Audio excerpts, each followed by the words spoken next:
Paul Newman has been making movies for more than a quarter of a century. One of his finest performances is his newest, The Verdict. I got a stack of stills from some of his most famous films, and handing them to him one at a time, I asked him to look at the picture and tell me whatever came to his mind about that performance. Paul Newman revealed the 9 worst racist actors he hated in old Hollywood Golden Age history. For over 50 years, Paul Newman wasn't just one of Hollywood's biggest stars, he was one of its bravest voices.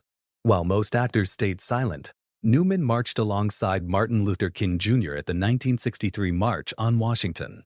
He traveled to Gadsden, Alabama for desegregation drives. He narrated civil rights documentaries and used his fame to fight for equality at a time when doing so could destroy a career. Richard Nixon considered him such a threat that he placed Newman on his official enemies list. Newman later called that the greatest honor of his life. But fighting for civil rights meant Newman saw the other side of Hollywood too. He worked alongside legends whose public images hid private prejudices that shaped the entire industry. He witnessed firsthand the actors who fought integration, enforced segregation, and used their power to keep Hollywood white. Most shocking was a 3-time Academy Award-winning actor who reportedly danced with joy when Martin Luther King Jr. was assassinated, and a cowboy icon who told a national magazine he believed in white supremacy and never apologized for a single word.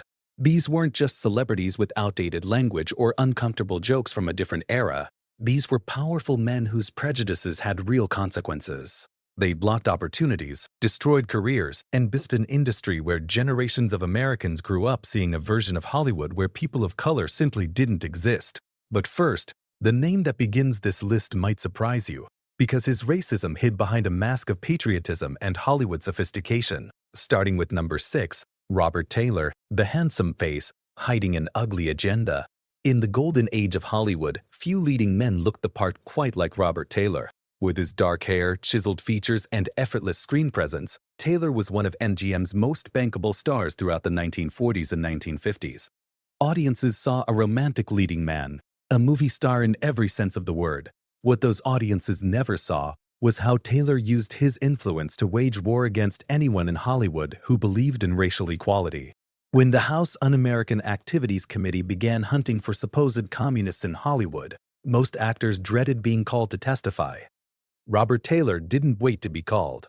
He volunteered. He walked into those hearings eagerly and named colleagues he suspected of being sympathetic to progressive and civil rights causes, destroying careers without a moment of hesitation. Taylor became a founding member of the Motion Picture Alliance for the Preservation of American Ideals, an organization that worked to suppress progressive voices in Hollywood, including those fighting for racial integration. He actively lobbied his own studio to fire writers he considered too sympathetic to civil rights causes. In Taylor's world, supporting equality for Black Americans wasn't progressive. It was suspicious and un-American. Newman represented everything Taylor despised. A progressive actor who used his platform to fight for civil rights rather than crush them. Taylor volunteered to destroy careers. But he wasn't the only Golden Age star who turned anti-communism into a personal weapon against anyone who dared support racial equality. Number 5. Adolphe Menjou, the man who weaponized patriotism. In 1947, actor Adolphe Menjou stood before the House Un-American Activities Committee and made a boast that revealed everything about who he really was. He declared publicly that he was the most informed person in America on the subject of communism. It was a claim that said far more about his prejudices than his knowledge. Menjou had built a respectable career as a sophisticated character actor throughout Hollywood's golden age. His polished appearance and continental charm made him a favorite for roles requiring elegance and authority. But off-screen, Menjou channeled that same energy into becoming one of Hollywood's most aggressive crusaders against civil rights, all under the convenient disguise of fighting communism. His definition of communist activity expanded to include anyone who supported racial integration, equal treatment of minorities in Hollywood, or basic civil rights for Black Americans. In Menjou's twisted logic, believing that Black actors deserved equal opportunities was evidence of communist sympathies. He was instrumental in blacklisting artists whose only real crime was believing in racial equality. Writers, directors, and actors saw their careers destroyed because Menjou and men like him decided that supporting civil rights was the same as betraying America. Newman saw right through it. He understood that actors like Menjou wrapped their racism in the American flag and called it patriotism. They didn't hate communism, they hated change. They hated the idea that the industry they controlled might one day have to treat everyone equally. Menjou and Taylor used politics as their weapon, but the next name on this list didn't need politics to hide behind. He carried darker allegiances that connected him to something far more disturbing. Number 4. Errol Flynn, the swashbuckler with sinister allegiances. On screen, Errol Flynn was everything audiences wanted in a leading man. He was Robin Hood. He was Captain Blood. He was the most dashing and charming adventure star Hollywood had ever produced. Women wanted him, and men wanted to be him. His smile could light up a theater and his sword fights thrilled millions. But behind that legendary charm, Flynn harbored allegiances that would have destroyed any career if the public had known the full truth. Throughout his career, Flynn was dogged by credible accusations of Nazi sympathies that went far beyond casual politics. Reports placed him in Nazi Germany and Fascist Spain during the Civil War, not as a journalist or concerned observer, but as someone who sympathized with what he saw. Biographers who investigated Flynn's private life documented disturbing connections to Nazi operatives and deeply held racist views toward Black and Jewish people. His private writings and recorded conversations revealed a man who viewed the world through a rigid racial hierarchy rooted in his upbringing in colonial Tasmania. Flynn saw non-white people as fundamentally inferior. On set, colleagues documented his casual use of racial slurs and his open contempt for working alongside minority performers. He carried these attitudes with the same effortless ease he carried a sword on screen, as if racism were simply part of being a gentleman of his era. Flynn represented the kind of old Hollywood royalty that Newman's generation was determined to move past. Men whose charm and good looks made their hatred completely invisible to the audiences who adored them. Flynn's racism hid behind adventure and a movie star smile. But the next name on this list might be the most surprising so far, because he was called the King of Hollywood, and his racist affiliations have been buried for decades. Number 3. Clark Gable, the king with a segregated court. When Paul Newman arrived in Hollywood in the early 1950s, one name still towered above everyone else in the industry. Clark Gable, the king of Hollywood, the man who played Rhett Butler, the actor whose on-screen presence defined what a leading man was supposed to be for an entire generation. Gable's star power was unmatched, and his influence over the industry was enormous.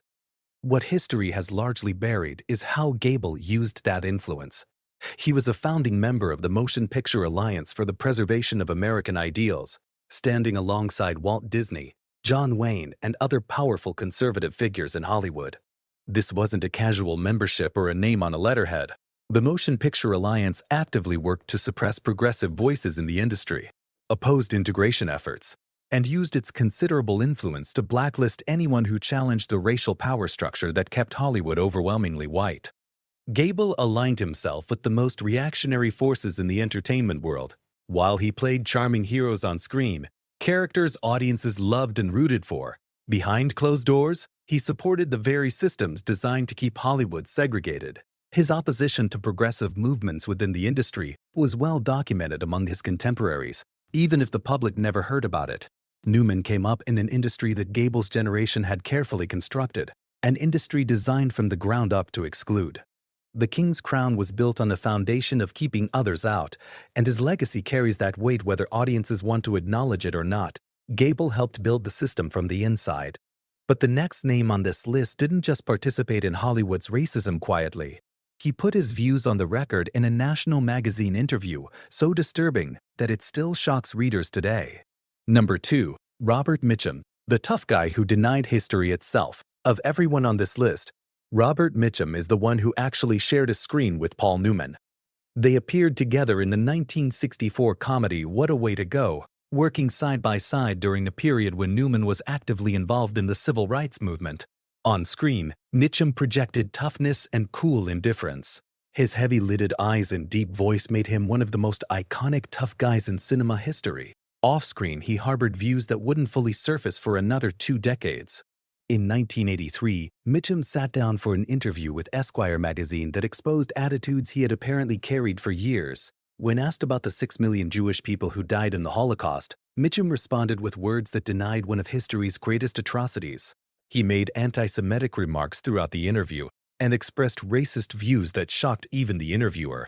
When the public backlash hit, Mitchum offered what many consider one of Hollywood's weakest excuses. He claimed he had been in character from a recent film role during the entire interview.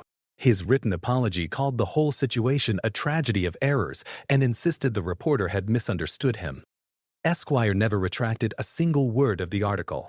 Earlier in his career, Mitchum had turned down a starring role in The Defiant Ones, the groundbreaking film about racial tension. His stated reason was that he didn't believe a black man and white man would ever be chained together in the segregated South. Some colleagues interpreted this as an unwillingness to share equal screen time with Sidney Poitier. While Newman was marching on Washington and putting his career at risk for civil rights, Mitchum was harboring views that would eventually make national headlines. Their shared screen time in 1964 is a reminder that in Golden Age Hollywood, a civil rights hero could be standing right next to someone who denied the Holocaust, and nobody in the audience would ever know. Number 1. Walter Brennan, the beloved grandfather who danced when King died. 3 Academy Awards. Walter Brennan remains the only actor in history to win 3 Best Supporting Actor Oscars. On screen, audiences knew him as the lovable, folksy grandfather figure.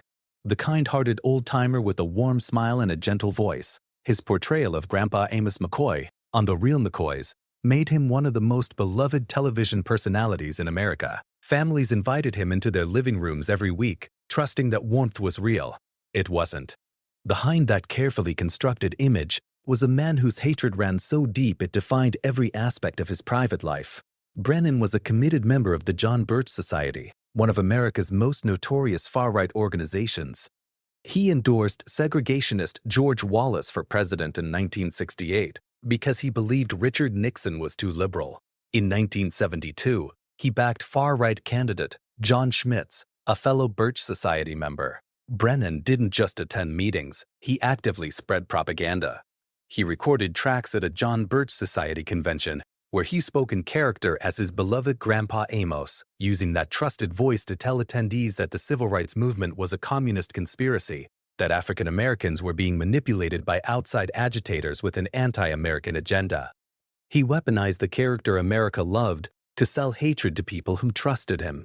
His show's own producer, Sheldon Leonard, publicly called him the racist Walter Brennan and deliberately distanced himself from working with him.